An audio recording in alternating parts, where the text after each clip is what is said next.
গতকাল শপথ গ্রহণের পর আজ থেকে নির্বাচন ভবনে দাপ্তরিক যাত্রা শুরু করে দিয়েছে নির্বাচন কমিশন। শুরুতেই ইসি সচিবালয়ের সকল পর্যায়ের কর্মকর্তাদের সঙ্গে বৈঠকও করেছে নবগঠিত এই কমিশন। একই ভবনে নির্বাচন ব্যবস্থা সংস্কার কমিশনের কাজও চলমান। দুই কমিশনের কাজ কিভাবে সমন্বয় হবে সেই আলোচনা করতে আমাদের সঙ্গে যোগ দিচ্ছেন নির্বাচন ব্যবস্থা সংস্কার কমিশনের সদস্য নির্বাচন বিশ্লেষক ডক্টর আব্দুল আলিম। জনাব আব্দুল আলিম, আপনাকে স্বাগত জানাচ্ছি এখন টেলিভিশনের বিশেষ আয়োজন ভোটের ট্রেনে। আপনার কাছে আমার প্রথম প্রশ্ন, এই যে আজ থেকে নির্বাচন কমিশন আনুষ্ঠানিকভাবে তাদের দাপ্তরিক যাত্রা শুরু করে দিয়েছে, আমরা দেখেছি আজকে একই ভবনে নির্বাচন কমিশনের কার্যক্রম চলছে, আবার নির্বাচন ব্যবস্থা সংস্কারের কার্যক্রম চলছে। এখন আমরা একটু জানতে চাই যে দুটি কমিশনের কাজে কিভাবে সমন্বয় হবে, একদিকে নির্বাচনের প্রস্তুতি আরেকদিকে সংস্কার, কিভাবে মূল্যায়ন করবেন এটিকে? ধন্যবাদ। আপনি জানেন যে নির্বাচন ব্যবস্থা সংস্কার কমিশন গঠিত হয়েছে মাত্র 3 মাস সময়ের জন্য, এবং আমরা প্রায় 2 মাস কাজ করেছি। অক্টোবরের 1 তারিখ থেকে শুরু করে আমাদের হাতে আর 1 মাস সময় আছে, এবং আমরা এর মধ্যে যেহেতু 2 মাস পার হয়ে গেছে, অর্থাৎ সিংহভাগ সময় শেষ হয়ে গেছে, আমরা এই যে সংবিধান থেকে শুরু করে বিভিন্ন যে নির্বাচনী আইন আছে, বিধিমালা আছে, এইসব পর্যালোচনার কাজ মোটামুটি শেষ করে ফেলেছি। এবং একই সঙ্গে যারা অংশীজন তাদের অনেকের সঙ্গে আমাদের কিছু সংলাপ হয়েছে, আর আরও কিছু সংলাপ আমাদের বাকি আছে। তো সেগুলো শেষ করে আমরা 31শে ডিসেম্বরের মধ্যেই একটা প্রতিবেদন অন্তর্বর্তীকালীন সরকারের কাছে পেশ করার চিন্তা করছি। তা যেহেতু একটা সমন্বয়ের ব্যাপার, আমার কাছে মনে হয় যে সমন্বয়টা দুইভাবে হতে পারে। আমরা যখন প্রতিবেদনটা সরকারের কাছে পেশ করব, তখন সরকার এইটা নিয়ে, আপনি আগেও শুনেছেন যে সরকারের পরিকল্পনা হচ্ছে রাজনৈতিক দলের সঙ্গে এই আমাদের যে সুপারিশ থাকবে সেগুলো নিয়ে আলাপ করা, যাতে করে একটা ঐক্যমতে আসা যায়, সেটা নিয়ে কাজ করা।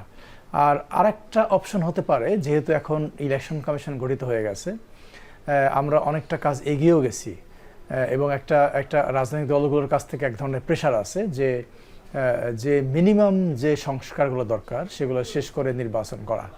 তা আমরা হয়তো আমাদের যে সংস্কারগুলো জরুরি আগামী জাতীয় নির্বাচনের আগে, সেই সংস্কারগুলো নিয়ে আলাপ আলোচনা হতে পারে, যে কোন কাজগুলো জরুরি, কোন কাজগুলো ইম্পর্ট্যান্ট।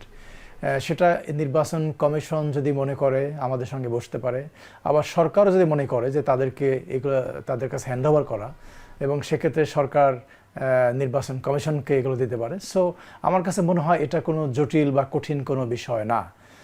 এখানে যেটা দরকার সেটা হচ্ছে একটা উদ্যোগ, অর্থাৎ আমাদের সঙ্গে নির্বাচন কমিশনের এক ধরনের যোগাযোগ। তো সেটা যেহেতু আমরা একই ভবনে এখন পর্যন্ত বসছি, ওনারা বসছেন, আমরা বসছি, কাজে এই যোগাযোগটা করা খুব সহজ একটা ব্যাপার।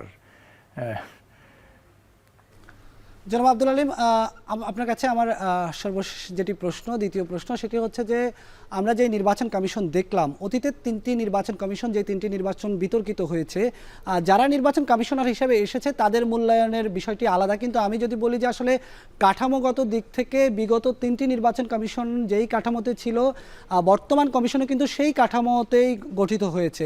যে আইনের আপনারা বারবার সমালোচনা করেছেন, সেই আইনেই তাদেরকে নিয়োগ দেওয়া হয়েছে। বিশেষ করে 3 জন আমলা, একজন সাবেক জেলা ও দায়রা জজ এবং একজন সাবেক সেনা কর্মকর্তা। এই বিষয়টিকে কিভাবে মূল্যায়ন করবেন? একই কাঠামোতেই আবারও নির্বাচন কমিশন গঠিত হলো।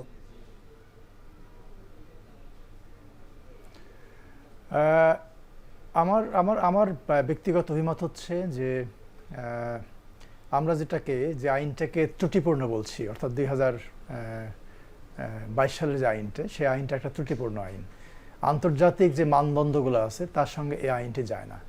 কাজে সবচেয়ে ভালো হতো এই আইনটি স্থগিত করে, এটাকে বাতিল করে নতুন একটা আইন অধ্যাদেশ আকারে জারি করে, যেটা আমরা প্রস্তাব করছি বা চিন্তাভাবনা করছি বা প্রস্তাব করতে যাচ্ছি, সেটা অধ্যাদেশ আকারে জারি করে সবাইকে ইনভলভ করে সেইটা অনুসরণ করে যদি নির্বাচন কমিশনার নিয়োগ দেওয়া হতো তাহলে সবচেয়ে ভালো হতো। এখন যেহেতু হয়ে গেছে, আমার কাছে মনে হয় এটা নিয়ে আর প্রশ্ন না তোলাই ভালো। তবে ভবিষ্যতের জন্য যেটা দরকার, আমাদের এই যে আপনি যেটা বললেন, গত 3টে নির্বাচনে যে কাঠামোতে কমিশন নিয়োগ দেওয়া হয়েছিল, আমার কাছে মনে হয় তার আগের কমিশন অনেকটা তাই ছিল। যদিও সেটা 3 সদস্য বিশিষ্ট কমিশন ছিল, সেখানে কিন্তু একজন আমলা, একজন সামরিক বাহিনীর কর্মকর্তা এবং একজন জুডিশিয়ারি থেকে এসেছিলেন কাছাকাছি। তারা কিন্তু ভালো নির্বাচন করেছিলেন। কাজেই আর আমার কাছে আরেকটা জিনিস মনে হয় যে এই যে কমিশনটা হয়ে গেল, নতুন যে কমিশন, এটাতে সম্ভবত এক ধরনের পলিটিক্যাল কনসেনসাস ছিল, আমি পত্রপত্রিকা থেকে বা অন্যান্য যেভাবে বুঝতে পারছি। কারণ কোনো পলিটিক্যাল পার্টি তাদের নিয়োগ নিয়ে বড় রকমের কোনো প্রশ্ন তুলে নাই। শুধুমাত্র আমি দেখলাম জাতীয় নাগরিক কমিটি তারা গতকাল একটা বোধহয় সংবাদ সম্মেলন করেছেন এবং এই কমিশনে তাদের বেশ জোরালো আপত্তির কথা আমি দেখেছি। কিন্তু পলিটিক্যাল পার্টিগুলোর কোনো ধরনের প্রতিবাদ বা এটা নিয়ে কোনো আপত্তি তাদের নেই। তার মানে হচ্ছে এক ধরনের কনসেনসাস আছে। কমিশনার নিয়োগের ক্ষেত্রে একটা কনসেনসাস খুব ইম্পর্টেন্ট জিনিস। যদি সেটা থেকে থাকে এবং যদি সবাই এদেরকে সহায়তা করে, তাহলে আমার কাছে মনে হয় যে একটা সুষ্ঠু বিশ্বাসযোগ্য নির্বাচন আয়োজনে সেটা কোনো বড় বাধা হবে না। তবে আমি আবারও বলছি যে ভবিষ্যতে যেহেতু এই যে সরকার, এখন যে সরকার, এখানে নাগরিক সমাজের প্রতিনিধি আছে, সবারই একটা আশা ছিল, একটা প্রত্যাশা ছিল যে এবারও নাগরিক সমাজ থেকে কাউকে নির্বাচন কমিশনার নিয়োগ দেওয়া হবে।